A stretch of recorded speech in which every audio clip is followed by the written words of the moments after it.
ഇവിടെ പാറേപ്പള്ളി ഞങ്ങൾക്ക് അവിടെ അടുത്താണ്. അപ്പോൾ പറഞ്ഞു ഇവിടെ പാറേപ്പള്ളി ഉണ്ടല്ലോ, നമുക്ക് അവിടെ കയറാമെന്ന് പറഞ്ഞു. എൻ്റെ അച്ഛൻ അങ്ങോട്ട് പോകുന്ന വഴിക്കല്ല എനിക്ക് എന്തോ ഇതുവരെ എനിക്ക് അങ്ങനെ ഒരു പേടി തോന്നിയിട്ടില്ല. എന്നെ അങ്ങ് വിറയ്ക്കുകയാണ്. എനിക്ക് ആ ഒരു സമയം മുല്ലപ്പൂവിൻ്റെ മണമൊന്നും വരുന്നില്ല. ഞാൻ പറഞ്ഞു, മാതാവ് എനിക്കിപ്പോൾ വിസ വന്നിട്ടില്ലേ, ഇത്ര നാളെ ഞാൻ കാത്തിരുന്നിട്ട് വന്നില്ലേ എന്നൊക്കെ ഞാൻ പെട്ടെന്ന് ചിന്തിച്ചു പോയി. ആ സമയം ഞാൻ പറഞ്ഞു, മാതാവിൻ്റെ സാന്നിധ്യം എനിക്ക് മനസ്സിലാക്കാൻ പറ്റുന്നില്ലല്ലോ ഇപ്പോൾ. ഇതിന് മുമ്പേ എൻ്റെ റിസൾട്ട് വന്നപ്പോഴെല്ലാം ഒരു ഭയങ്കര മണമായിരുന്നു എനിക്ക് മാതാവ് അടുത്തുള്ളതായിട്ട്. പക്ഷേ ഞാൻ മാതാവിനോട് പറഞ്ഞു, പാറേപ്പള്ളി കൊണ്ടുവന്ന് വണ്ടി നിർത്തി അങ്ങോട്ട് കയറിയപ്പോൾ തന്നെ ഭയങ്കരമായിട്ട് ഫ്രഷ് ആയിട്ടുള്ള മുല്ലപ്പൂവിൻ്റെ മണം. ഞാനപ്പോൾ ഓർത്ത് ഇവിടെ കാണാൻ മുല്ലപ്പൂ ഉണ്ട്, ഇവിടെ ഇട്ടിട്ടുണ്ടോ എന്ന് ഞാൻ നോക്കി. പക്ഷെ അവിടെ ഒന്നും മുല്ലപ്പൂ ഇല്ല. സാന്ദ്ര സന്തോഷ്. ഞാൻ വരുന്നത് കോട്ടയം ചങ്ങനാശ്ശേരിയിൽ നിന്നാണ്. ഞാൻ ഉടമ്പടി എടുത്തത് 2023 ഓഗസ്റ്റ് 21 ഞാൻ ആദ്യമായിട്ട് കൃപാസനത്തെ പറ്റി അറിയുന്നത് ഒരു ട്രോൾ വീഡിയോ വഴിയാണ്. എൻ്റെ അച്ചാച്ചൻ കണ്ടൊരു ട്രോൾ വീഡിയോ വഴിയാണ് ഞാൻ ആദ്യമായിട്ട് അറിയുന്നത്.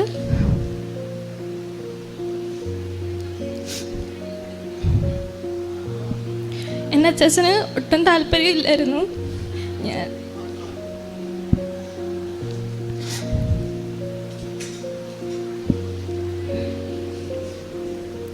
എൻ്റെ അച്ഛന് ഒട്ടും താല്പര്യമില്ലായിരുന്നു ഞാൻ കൃപാസനത്തിൽ വരുന്നതും പ്രാർത്ഥിക്കുന്നതും ഒന്നും.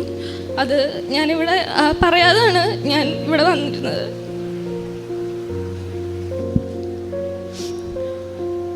അമ്മയുടെ വീട്ടിൽ പോവാണ് എന്നൊക്കെ പറഞ്ഞായിരുന്നു ഞാൻ മാതാവിൻ്റെ അടുക്ക വന്നിരുന്നത്. അത് ഞാൻ മാതാവിനോട് പറഞ്ഞു, ഇന്ന് ഞാനിവിടെ സാക്ഷ്യം പറയാൻ വരുന്നത് എൻ്റെ അച്ഛനോട് പറഞ്ഞിട്ടാണ്. അച്ഛന് ഇപ്പോൾ ഒരു കുഴപ്പമില്ല, എന്നെ സന്തോഷത്തോടു കൂടിയാണ് പള്ളിയിലേക്ക് വിടുന്നത്.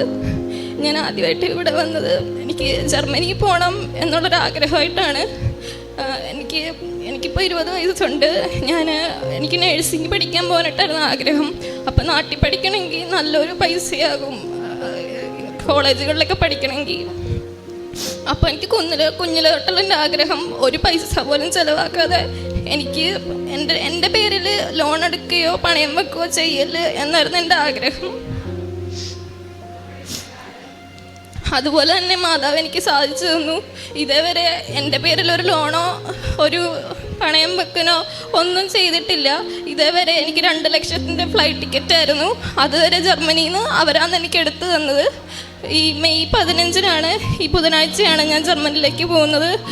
ഉടമ്പടി എടുത്ത സമയത്ത് എനിക്ക് ഒരുപാട് തടസ്സങ്ങളുണ്ടായിരുന്നു. ഞാനപ്പോൾ വിചാരിച്ചു, ഉടമ്പടി എടുത്തു കഴിഞ്ഞപ്പോഴാണല്ലോ തടസ്സങ്ങൾ കൂടുന്നത് എന്നൊക്കെ വിചാരിച്ചു. അപ്പം ഞാൻ ഇവിടോട്ട് വിളിച്ചിട്ടുണ്ടായിരുന്നു. അപ്പോൾ ഒരു സിസ്റ്റർ എന്നോട് പറഞ്ഞു, ഏശയ്യ 45-3-4 വാക്യങ്ങൾ, ഞാൻ നിനക്ക് മുൻപേ പോയി മലകൾ നിരപ്പാക്കുകയും പിച്ചളവാതിൽ തറക്കുകയും ഇരുമ്പുടമ്പൾ ഒടിക്കുകയും ചെയ്യും. നിന്നെ പേര് ചൊല്ലി വിളിക്കുന്ന ഇസ്രായേലിൻ്റെ കർത്താവ് ദൈവം ഞാനാണെന്ന് നീ അറിയേണ്ടതിന് അന്ധകാരത്തിലെ നിധികളും രഹസ്യത ശേഖരവും ഞാൻ നിനക്ക് തരും. അത് ഞാൻ 55 പ്രാവശ്യം ഞാൻ ഓരോ തവണ തടസ്സം വരുമ്പോഴും ഞാൻ എഴുതി പ്രാർത്ഥിക്കുമായിരുന്നു. അപ്പോഴെല്ലാം എൻ്റെ തടസ്സങ്ങൾ മാറി കിട്ടിയിട്ടുണ്ട്.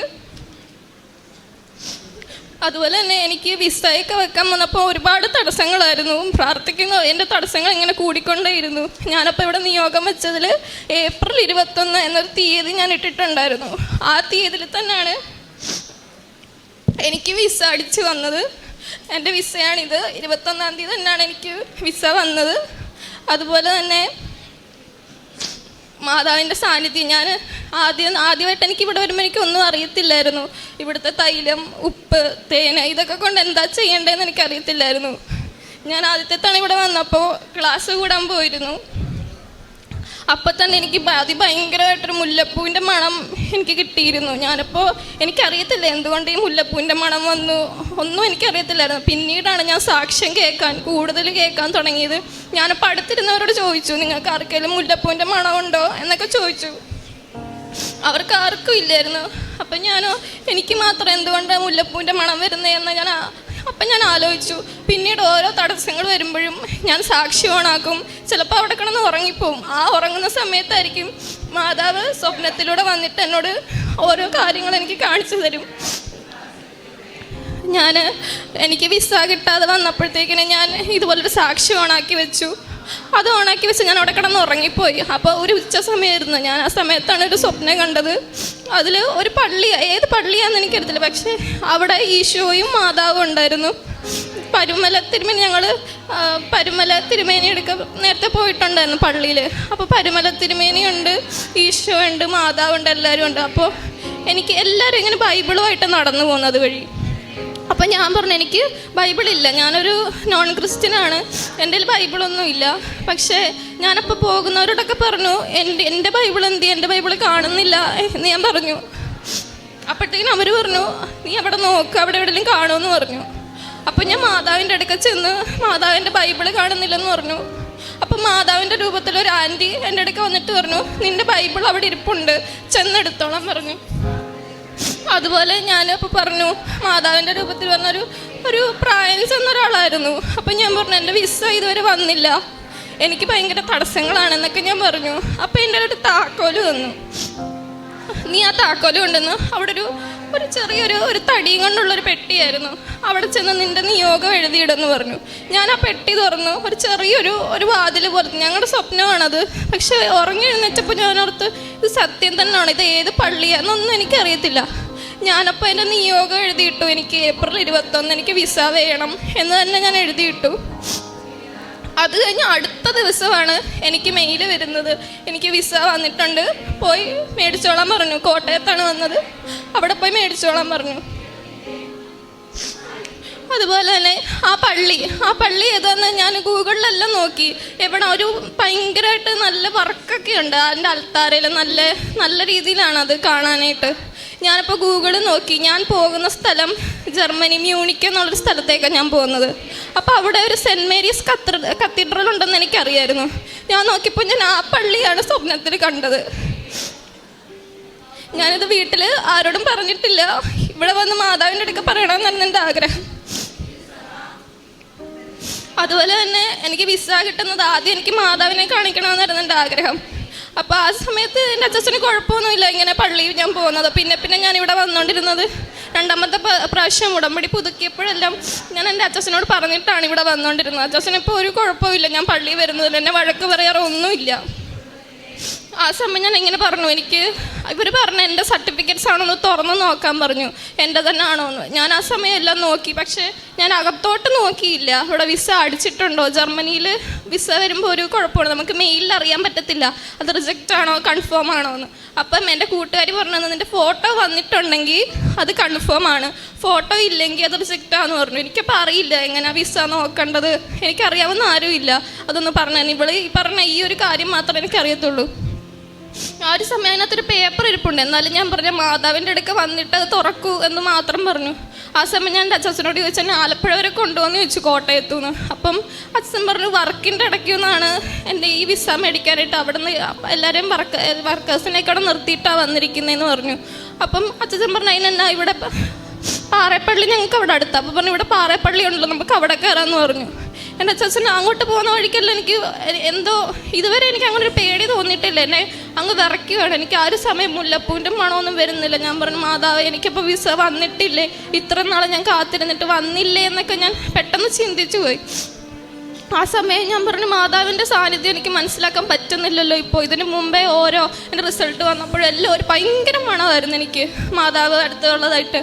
പക്ഷേ ഞാൻ മാതാവിനോട് പറഞ്ഞു പാറേപ്പള്ളി കൊണ്ടുവന്ന് വണ്ടി നിർത്തി അങ്ങോട്ട് കയറിയപ്പോൾ തന്നെ ഭയങ്കരമായിട്ട് ഫ്രഷ് ആയിട്ടുള്ള മുല്ലപ്പൂവിൻ്റെ മണം. ഞാനപ്പോൾ ഓർത്ത് ഇവിടെ കാണാൻ മുല്ലപ്പൂ ഉണ്ട്, ഇവിടെ ഇട്ടിട്ടുണ്ടോ എന്ന് ഞാൻ നോക്കി, പക്ഷെ അവിടെ ഒന്നും മുല്ലപ്പൂ ഇല്ല. ഞാനപ്പോൾ ആ പള്ളിയുടെ അകത്ത് കയറി. അപ്പോൾ അതൊക്കെ ഇവിടെ ഒരു പേപ്പർ ഇരിപ്പുണ്ടായിരുന്നു വിസയുടെ നടുക്കായിട്ട്. അപ്പം എനിക്ക് തുറക്കാൻ ഭയങ്കര പേടിയാണ്, റിജക്റ്റ് ആയിട്ടുള്ളതെല്ലാം അവരെഴുതി വെച്ചേക്കുന്നതാണോ, എൻ്റെ ഡോക്യുമെൻറ്റ്സ് എല്ലാം മിസ്സായിപ്പോയോ അങ്ങനെ വല്ലതും ഉണ്ട്. ഇവർ മെയിലിലൂടെ അത് പറയില്ല ഒരിക്കലും. ഞാൻ നോക്കി, അത് ആദ്യം നോക്കിയപ്പോൾ ഞാൻ ഇപ്പുറത്തെ സൈഡാണ് കാണുന്നത്, അവിടെ എൻ്റെ ഫോട്ടോ ഇല്ല. വീണ്ടും ഞാൻ ഇന്ന് പ്രാർത്ഥിച്ച് തൈലം തൊട്ട് ഞാൻ പ്രാർത്ഥിച്ച് നോക്കിയപ്പോൾ എൻ്റെ വിസ അടിച്ചിട്ടുണ്ട്. ഞാൻ വെച്ച അതേ ഡേറ്റിൽ തന്നെയാണ് വിസ വന്നിരുന്നത്. അതുപോലെ തന്നെ ഞാൻ പ്രേക്ഷിത പ്രവർത്തനങ്ങൾ, എനിക്ക് ആദ്യത്തെ തവണ ഞാൻ ഉടമ്പടി എടുത്തപ്പോൾ എനിക്ക് അറിയില്ലായിരുന്നു എന്തൊക്കെ കാര്യങ്ങളാണ് ചെയ്യേണ്ടത്. ഞാൻ ഒരുപാട് റീൽസ് കാണുമായിരുന്നു, ഷോർട്സ്, ഇങ്ങനെ ഭയങ്കരമായിട്ട് ഫോണിൽ ഞാൻ സാക്ഷ്യം കാണുന്നതിന് പകരം ഇതായിരുന്നു ഈ റീൽസ് കാണുക. ഒരു സാക്ഷ്യം കണ്ട് അടുത്ത് നോക്കുമ്പം വേറെ റീൽസ്, നല്ല രസമായിട്ടുള്ള റീൽസൊക്കെയാണ് വരുന്നത്. അപ്പോൾ അതും കണ്ട് അങ്ങ് പോവും. എൻ്റെ ഫ്രണ്ട്സും ഒക്കെ എടുത്തിട്ടുണ്ട്. അപ്പോൾ ഞങ്ങൾ പറയും ഇതന്നടി നമുക്ക് മാത്രം മാതാവ് ഒന്ന് നടത്തി തരാത്തെന്ന് പറയും. പിന്നീടാണ് എനിക്ക് മനസ്സിലായത് ഓരോ സാക്ഷ്യം കേൾക്കും തോറും എനിക്ക് അറിവ് കൂടിക്കൊണ്ടേയിരുന്നു. ഒരുപാട് നമ്മൾ പ്രാർത്ഥിക്കണം. അരമണിക്കൂർ എന്നുള്ളത് ഞാൻ 1 മണിക്കൂറായിരിക്കും. ഞാൻ ജപമാല ചൊല്ലിയാണ് പ്രാർത്ഥിക്കുന്നത്. ഞാൻ ബൈബിള് വായിക്കാറുണ്ട്. അരമണിക്കൂറിൽ കൂടുതൽ ബൈബിള് വായിക്കാൻ എനിക്കിപ്പോൾ ഇഷ്ടമാണ്. വായിക്കും തോറും ഒരുപാട് ഇഷ്ടമാണ് മുമ്പോട്ടുള്ള കാര്യങ്ങൾ അറിയാനായിട്ട്. അതുകൊണ്ട് ഞാനിപ്പം ഇൻസ്റ്റ നോക്കാറില്ല. ഞാൻ അൺഇൻസ്റ്റാൾ ആക്കി കളഞ്ഞു. എനിക്കറിയാം, അത് നോക്കിക്കഴിഞ്ഞാൽ ഞാനതിങ്ങനെ വീണ്ടും നോക്കിക്കൊണ്ടിരിക്കും. എനിക്കതുകൊണ്ട് ഇപ്പം അത് നോക്കാനായിട്ടുള്ളൊരു ഇഷ്ടവും ഇല്ല. റീൽസ് കണ്ടിട്ട് എനിക്ക് കിട്ടുന്ന സമയമെല്ലാം എനിക്ക് സാക്ഷ്യം കേൾക്കാനാണ് ഇഷ്ടം. അതുപോലെ തന്നെ ഞാൻ പ്രേക്ഷിത പ്രവർത്തനങ്ങൾ ചെയ്യുന്നത്. അനാഥാലയത്തിൽ പോകാറുണ്ട്, പിന്നെ വൃദ്ധസദനത്തിൽ പോകും. അവർ എന്നോട് പറയുന്ന സാധനങ്ങളൊക്കെ ഞാൻ മേടിച്ച് കൊടുക്കാറുണ്ട്. അവർക്ക് ഒരുപാട് ഇഷ്ടം. അവർക്ക് കൊന്ത വേണം, മാല വേണം, അത് ഇത് എന്നൊക്കെ പറയാം. അവർക്ക് കുടുംബക്കാരൊന്നും ഇല്ല അവരെ നോക്കാനായിട്ട്. അപ്പം എൻ്റെ മോളെ പോലെയാണ് അവർ കാണുന്നത്. എപ്പോഴും എനിക്ക് വേണ്ടി പ്രാർത്ഥിക്കും. കുന്നന്താനത്ത് വയ്യാത്ത കുട്ടികളുടെ ഒരു ആശ്രമം പോലുണ്ട് സിസ്റ്റർമാർ നടത്തുന്നത്. ഞാൻ അവിടെ ചെന്നതിന് നിയോഗം അവർ പറഞ്ഞ എനിക്ക് വേണ്ടി പ്രാർത്ഥിക്കാമെന്ന് പറഞ്ഞ് ഞാൻ അവിടെ സിസ്റ്റർമാരോട് ഞാൻ പറഞ്ഞിട്ടുണ്ട്.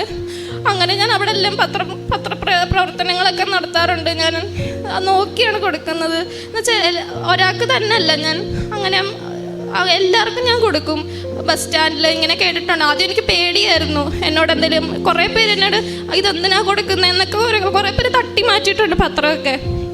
ആ സമയം എനിക്ക് പേടിയായിരുന്നു കൊടുക്കാനായിട്ട്. പിന്നീട് എനിക്ക് പത്രം കൊടുക്കാനായിട്ട് പേടിയില്ല. ഞാൻ തൈലം തൊട്ട്, വീട്ടിൽ നിന്ന് തൈലം തൊട്ട്, എല്ലാ പത്രത്തിലും തൈലം തൊട്ട് വിശ്വാസ പ്രമാണം ചൊല്ലിയാണ് ഞാൻ പത്രം കൊടുക്കാറുള്ളത്. അതുപോലെ തന്നെ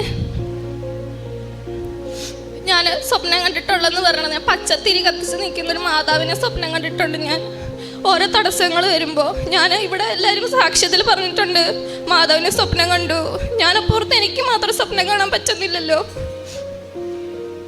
ഞാൻ ആ ഒരു ഇതിലേക്ക് എത്തിയില്ലേ മാതാവെന്ന് ചോദിച്ചു. ആദ്യമൊക്കെ എനിക്ക് എന്തെങ്കിലും കാര്യങ്ങൾ സാധിച്ചു കിട്ടിയാൽ ഞാനതിന് നന്ദി പറയാറില്ല. ഞാൻ അപ്പത്തന്നെ അതങ്ങ് മറന്നു പോകും. അപ്പോഴത്തെ ഒരു സന്തോഷത്തിൽ ഞാൻ നന്ദി പറയാറില്ല. എത്ര പ്രാർത്ഥിച്ചാലും ആ കാര്യം നടത്തി കിട്ടുമ്പോൾ ഞാൻ പിന്നെ ആ കാര്യം അങ്ങ് മറന്നു, നന്ദി പറയാറില്ല. പിന്നെ എനിക്ക് മനസ്സിലായി ആദ്യം മാതാവിനോടാണ് നന്ദി പറയാനുള്ളത്. പിന്നെ ഞാൻ ഒരുപാട് എന്തെങ്കിലും കാര്യങ്ങൾ നടത്തി അത് ചെറുതായിട്ടൊന്ന് അതിലൊരു ഇമ്പ്രൂവ്മെൻ്റ് ഉണ്ടെന്ന് പറഞ്ഞാൽ അപ്പം ഞാൻ ചെറുതായിട്ടൊന്ന് അഹങ്കരിക്കും. എനിക്കെല്ലാം ഇപ്പം കിട്ടും, എല്ലാം ആ ഒരു അഹങ്കാരം ഉണ്ടായിരുന്നു എനിക്ക്. അതെല്ലാം മാതാവ് മാറ്റി തന്നു. ഓരോ തവണയും എനിക്കിങ്ങനെ തടസ്സങ്ങൾ വന്നുകൊണ്ടിരുന്നപ്പോൾ എനിക്ക് മനസ്സിലായി ഞാനിങ്ങനെ അഹങ്കരിക്കുന്നത് എൻ്റെയൊക്കെ ആയിരിക്കും എന്നെനിക്ക് മനസ്സിലായി. ഉടമ്പടി എടുത്ത പിന്നെ ഒരുപാട് എനിക്ക് പ്രാർത്ഥിക്കാൻ സാധിച്ചു. മറ്റുള്ളവർ എന്നോട് ഒരുപാട് പ്രാർത്ഥനകൾ പറയുന്നുണ്ട്. പത്രം കൊടുക്കാൻ പോകുമ്പോഴും ആൻറ്റിമാരും എല്ലാവരും പറയും എനിക്ക് വേണ്ടി പ്രാർത്ഥിക്കണം, എൻ്റെ മോൻ്റെ വേണ്ടി പ്രാർത്ഥിക്കണം എന്നൊക്കെ പറയാറ്. ഞാൻ അവർക്ക് വേണ്ടിയൊക്കെ കൂടുതൽ പ്രാർത്ഥിക്കാനുണ്ട്. എനിക്കിപ്പോൾ ഒത്തിരി ഇഷ്ടമാണ്. എനിക്ക് എൻ്റെ പറ്റി പ്രാർത്ഥിക്കുന്നത്, എനിക്ക് മറ്റുള്ളവരെ പറ്റി പ്രാർത്ഥിക്കുന്ന ഇഷ്ടം. ആദ്യം ഞാൻ ഉടമ്പടി എടുത്തപ്പോൾ ഞാൻ എൻ്റെ കാര്യങ്ങളാണ് വെച്ചിരുന്നത്. എല്ലാം എൻ്റെ കാര്യം. അതിൽ സിസ്റ്റർ പറഞ്ഞു ഏറ്റവും ലാസ്റ്റത്തെ 6ാമത്തെ കോളം 6ാമത് ഈശോയ്ക്ക് വേണ്ടി നിങ്ങൾ കൊടുക്കണമെന്ന് പറഞ്ഞു. അതുവരെ ഞാൻ എൻ്റെ കാര്യത്തിന് വേണ്ടി ഞാൻ എഴുതി വെച്ചിട്ടുണ്ടായിരുന്നു. പക്ഷെ ഞാൻ 2ാമത് ഉടമ്പടി എടുത്തപ്പോൾ ഞാൻ എനിക്ക് വേണ്ടി അല്ല എഴുതിയത്. ഞാൻ 5:30 ഇവിടെ അച്ഛൻ എപ്പോഴും പറയും പ്രത്യക്ഷീകരണ പ്രാർത്ഥനയാണ് ഉടമ്പടിയുടെ മെയിനായിട്ടുള്ള പ്രാർത്ഥന. ഞാൻ പക്ഷെ അത് ചെല്ലാറില്ലായിരുന്നു. ഓരോ തവണ ഞാൻ ഉടമ്പടി എടുക്കും, 2 ദിവസം പ്രാർത്ഥിക്കും, വീണ്ടും കിടന്നുറങ്ങും. ഞാൻ കുഞ്ഞിലെ തൊട്ട് എനിക്ക് വെളുപ്പിനെ എഴുന്നേറ്റൊരു ശീലമേ ഇല്ല. ഞാൻ പഠിച്ചതെല്ലാം 2 മണി 1 മണി ആ ഒരു രാത്രിയിൽ വെളുപ്പിനെ ആ ഒരു സമയമായിരുന്നു എനിക്കിഷ്ടം പഠിക്കാനായിട്ട്. അതുകൊണ്ട് ഞാൻ 5:30 എഴുന്നേറ്റ് എനിക്ക് ഒരു ശീലവും ഇല്ല. ഇവിടെ വന്നപ്പോൾ 5:30 എഴുന്നേറ്റ് പ്രാർത്ഥിക്കണം, അങ്ങനെ കുറേ കാര്യങ്ങൾ. അപ്പോഴത്തേന് ഞാൻ എങ്ങനെ പ്രാർത്ഥിക്കും. ആദ്യം എടുത്തപ്പോൾ ഭയങ്കര പ്രാർത്ഥന, എനിക്ക് ഭയങ്കര പ്രാർത്ഥിക്കണം എന്നൊക്കെ ഒരു ഇഷ്ടമായിരുന്നു. പക്ഷെ പിന്നീട് എൻ്റെ ഉറക്കം കാരണം ഞാനിപ്പോൾ പറഞ്ഞ പിശാച് വീണ്ടും വന്നല്ലോ, എനിക്ക് പ്രാർത്ഥിക്കാൻ പറ്റുന്നില്ലല്ലോ എന്ന് ഓർത്ത്. അപ്പം ഇവിടെ സാക്ഷ്യത്തിനകത്ത് പറഞ്ഞു കേട്ടിട്ടുണ്ട് നിങ്ങളുടെ കാര്യങ്ങൾ, നമ്മൾക്ക് നടക്കാത്ത കാര്യങ്ങളല്ലേ വെക്കേണ്ടത്. അപ്പം ഞാൻ ഇതുപോലെ നിയോഗത്തിൽ വെച്ച് എനിക്ക് 5:30 എഴുന്നേറ്റ് പ്രാർത്ഥിക്കണം മാതാവിന്. ഞാൻ ഉടമ്പടി എടുത്ത് കഴിയുമ്പോൾ ഞാൻ മുടക്കാൻ പാടില്ല 5:30 പ്രാർത്ഥന. ഇപ്പോൾ 5:30 3 മണിക്കാണ് എഴുന്നേറ്റിരുന്ന് പ്രാർത്ഥിക്കുന്നത്. 5:30 വീണ്ടും എഴുന്നേറ്റിരുന്ന് പ്രാർത്ഥിക്കും. അമ്മ മാതാവിനും തിരുക്കുമാരനും കോടാനുകോടി നന്ദി.